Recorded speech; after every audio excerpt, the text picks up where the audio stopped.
বেআইনিভাবে চলতো চোলাই কারবারি। এমনই বেশ কয়েকটি বেআইনি দোকান ঘরকে বুলডোজার দিয়ে ভেঙে ফেলা হলো প্রশাসনের তরফে। ঘটনাক্রমে জানা যায় মেদিনীপুর শহরের স্টেশন সংলগ্ন ওভারব্রিজের নিচে বেআইনিভাবে গড়ে উঠেছিল বেশ কয়েকটি দোকান। আর সেই দোকানের মধ্যেই চলতো বেআইনিভাবে চোলাই মদের ব্যবসা। পুলিশের অভিযোগে চোলাই মদ খেয়ে নেশাগ্রস্ত হতো স্থানীয়রা, যার ফলে প্রায় দিনই দেখা যেত রেল লাইন পারাপার করতে গিয়ে ট্রেনে কাটা পড়তো তারা, যার জন্য ব্যাপক সমস্যার সম্মুখীন হতে হতো রেল কর্তৃপক্ষকে।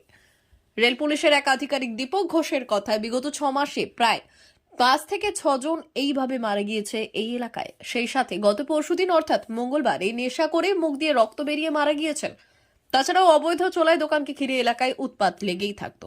তাই জেলা প্রশাসন এবং জেলা পুলিশের নির্দেশ মতো একটি বেআইনি চোলাই মদের দোকান এবং 2টি মদের চাটের দোকান অর্থাৎ মোট 3টি অবৈধ দোকান ভেঙে ফেলা হলো এই দিন।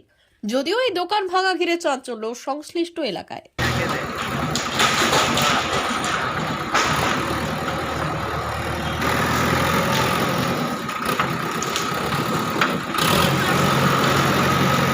D news, Medinipur.